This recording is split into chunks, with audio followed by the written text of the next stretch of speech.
si John Vic Remulla atol sa interview may gala kung hinumdo mo atol sa usa ka interview dito sa ANC ni sulti ni siya nga open siya, no?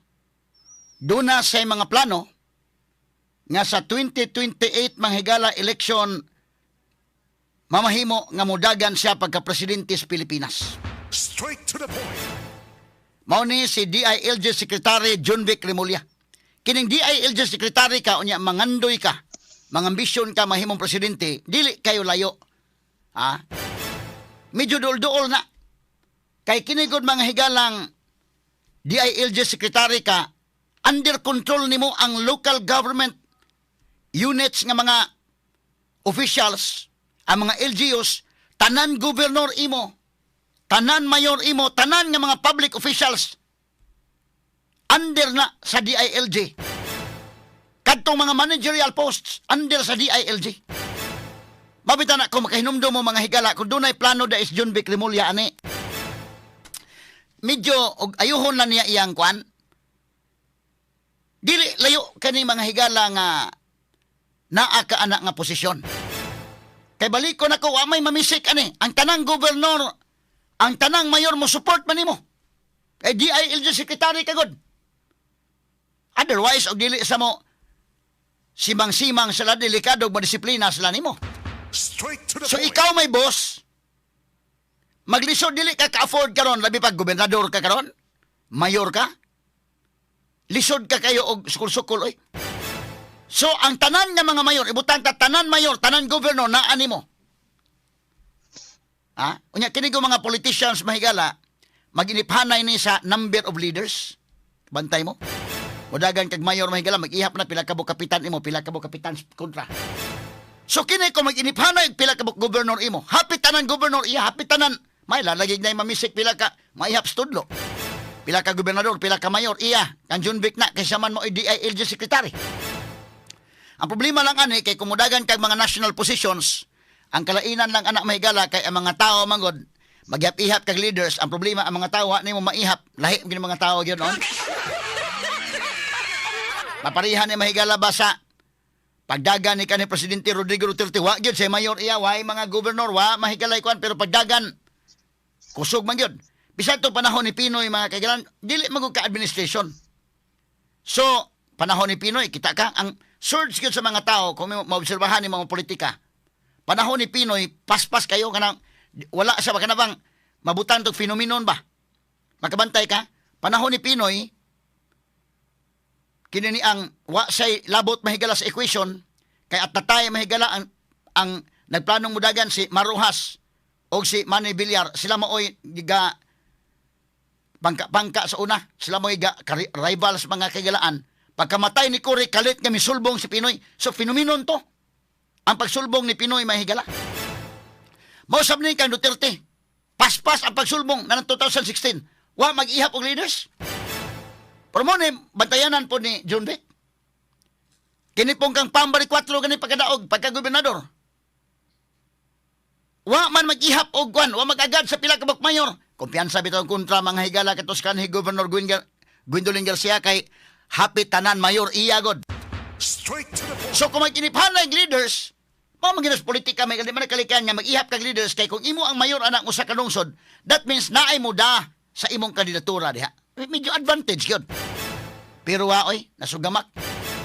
Basin pagtuong John Vic, og mauni iyang iphon, og mauni iphon niya, daog siya. Og ang mubutar may galang gobernador og ang mayor, daog si John Vic. Ang problema ani, ang mga tao man may mubutar. Kanya mga tao mahigala na ay dili madiktahan ang mga tao eh. Na ay kaugalingon mahigala nga mga prinsipyo. Pero ang tanaw ni John Vic Remulla, kani iyang gipa sama ba ni Maruhas? Katos Maruhas bitaw nang ambisyon nga mapresidente. Kay siya mo ta tumidagan pagka-presidente sa Liberal Party. Pagkamatay ni Cory, naahat mahigalas Maruhas og slide down, nag-vice na lang siya ni Pinoy. Pero gisaaran siyang Pinoy, katos Pinoy, puriyabuyag lang, dituman sa gitog saad. Sa karon ako mo dagang presidente, sunod ikaw na pod. Ha? So tuod man bisag nagkinaunsa tong rating ni Maruhas, siya gud mo i-endorse ni Pinoy mga higala. Presidente Noynoy Aquino. Unsa may gibuhat ni Pinoy, gihimo siyang DILG secretary. Advantage man kayo. Kay inigsuroy mo kanang tanan mayor, tanan governor under gud nimo. So doon na kay mga leaders sa tibok Pilipinas, doon na kay mga leaders. Dugangan pa mahigala nga igsuon niya na sa ombudsman kinsa may mumisik ana ron. Ha? Di jud ka afford niya na karong mayor ka karon or governor ka. Di ka mo supak-supak John Vic Remulla kay delikado ugma. Tikalbong ka. Makadisiplina ko ng DILG. Unya ang ombudsman pa mga sugid paminaw. So, medyo kinini ang og power lang, ngilngig kayo. Ang pangutanan dako kung ang mga tao mosunod ba sa ilang mga mayor, mosunod ba sa mga governor. Straight to the point. Kay labi na inaning national position, ang mga tao may gala mo, kuan oy. Makamao na mo negotiate, may mga tao, mayor, kami, loyal minimo mayor, loyal minimo gob, butar minimo, pero sa presidente gob, lahi lang amo gob ha. Mao ni nahitabo atong milabayng eleksyon, ang tanang mayor tuang Gwen Garcia. Usara ka mayor ang Pam, kanilang Durano Mahigalas Danau. Pero kadtong mga mayor nga tuas kalungsuran, tuas umang mga syudad, niingon gito ilang mga leaders nga mayor, di man mi makakuan nimo, loyal man nimo, labi na nakatabang ka namo. Pero pasagdi lang Miss Governor. Ayaw lang may buti sa gobernador. Ang mayor sa mga higala, siyempre, di po niya na iyang hugtan ang iyang mga tao nga inanak yun. Muhugot sa siya mga tao sa iyang kaugalingon, pero iyon tangam tungod sa gobernador, labi pa nga mayor po, utos ang gikasabaan na gobernador ka dito.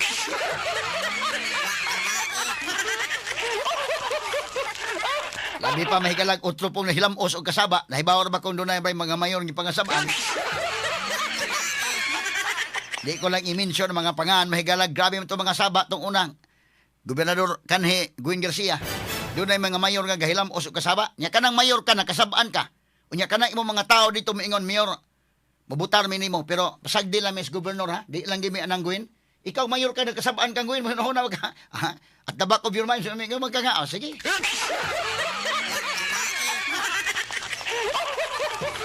Mga gani sabti mahigala nga doon ay nakaistorya na ko, nga doon na gani ubang mayor nga ni, kampanya gani hinoon yung speaker. So kinis John Vic, o mo iyang gisaligan nga DILG secretary sa karon, plus iyang igsuon si Buying, mo'y ombudsman, kuwang pa na. Masyakoy ka ng dapita, mapaliha kang maruhas. Ang usaon ta kabutang nga, malagmit, dako og kahigayunan John Vic. Malagmit, dako kahigayunan nga, ang mga tao ba kay karon, o ya, DILG secretary, okay, ang tanan mayor mo sunod, why question? Tanan governor mo sunod, why question? Ang problema, ang kinabag-ang katawhan, di man mo sunod. Pero tanaw nako, kung kadtong ilang istorya mahigala nga suburnuhan sila og panalitan, tinuod to niya iyang gipadakop, dakog chance sa mga tao mingon kana mo saktong tao. Di prinsipyo dai sayop dai ta sunong pagtuo nga dili tani. Naway kuan ni way integridad na ba? Dili sayop gyud. Malagmit nga si John Vic Remulla mo daog pagka presidente. Kung kining ilang gihimo-himong istorya, og tinuod man galing ni mahigala, pero ang mga taong duda man himo na na Matod pan John Vic Remulla, gi-offeran siya 1 billion pesos. Og ang iyang igsuon nga si Buying, 1 billion pesos.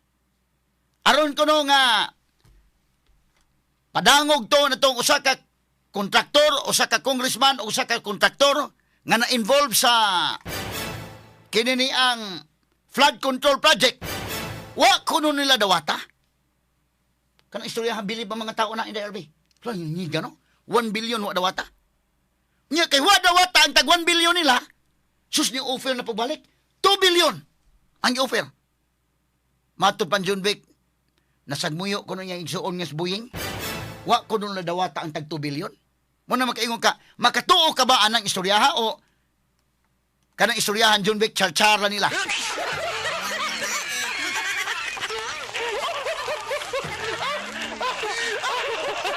Makaingon ka mahigalag tinuod tingalino nya wa gyud dawata.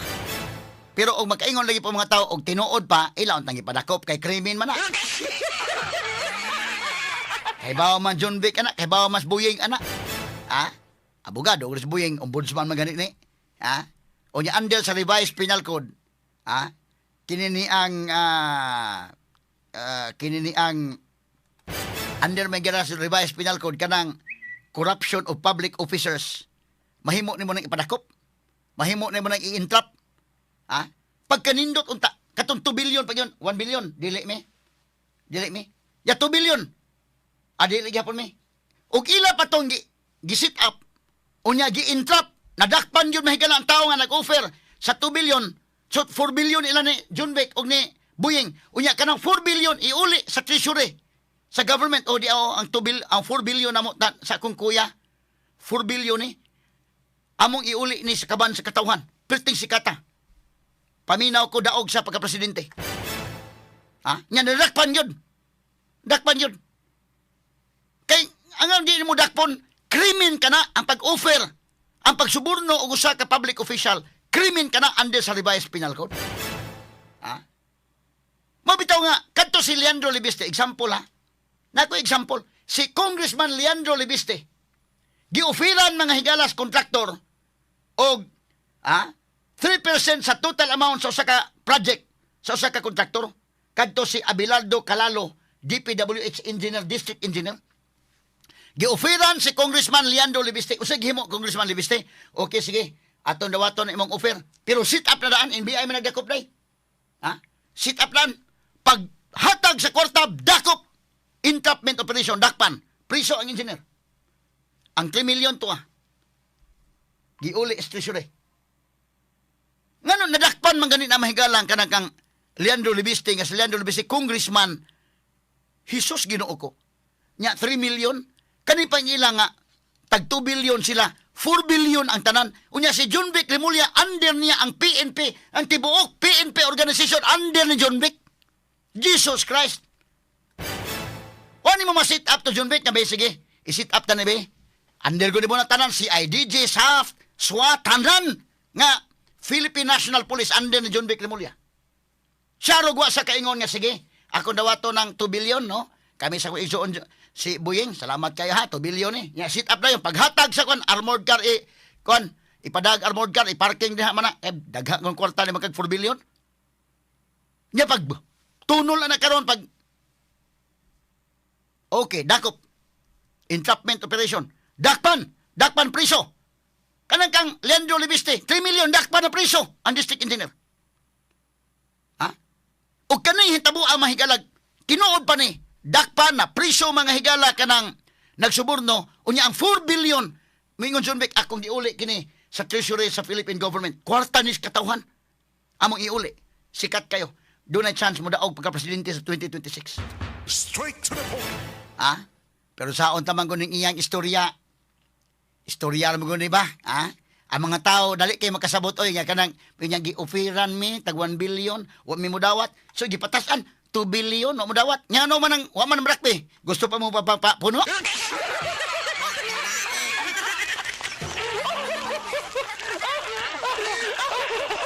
Kanang mangutanan lang ang tao ba? Ang mga tao, mula sa gibuguan bitaw sa mga tao nga di ka apas sa ilang istorya. Sus John Vic, naon sa baing taon. Ang mga tao kaapas, oy nga, kini inyo, o sa kanta pa ni, pero atik ra.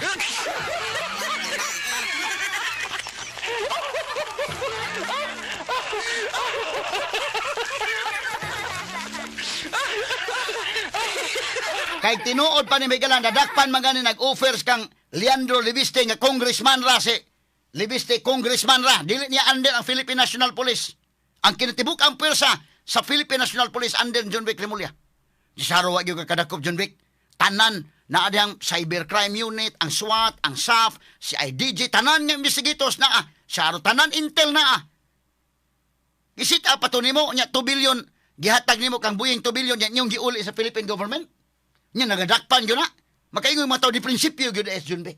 Angay ning mga presidente. Ya karon ka istorya raman. Fabricate mugna ra istorya mo ra ba ning imong kwat. Ahay.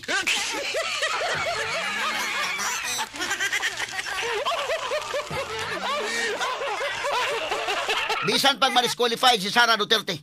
O di na kadagan Sara kay ilang yung tripan karong impeachment. Bisan kinsay mo bangga si Lini Robredo or kwan mas mudaog pa Lini and John Vic.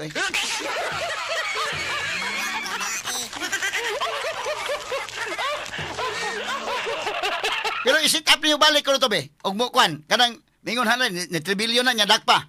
Nga iuli ko sa Philippine government ha, kaya rin nilita makaingon nga, drama na po na kwarta asa na kapadong.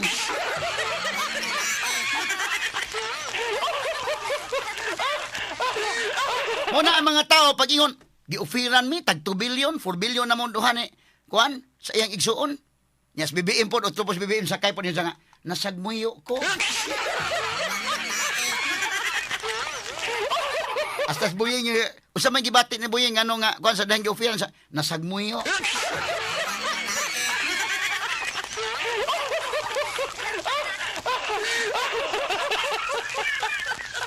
Unsa man ang kalakihan na nangasakit noon sa kasagmuyo.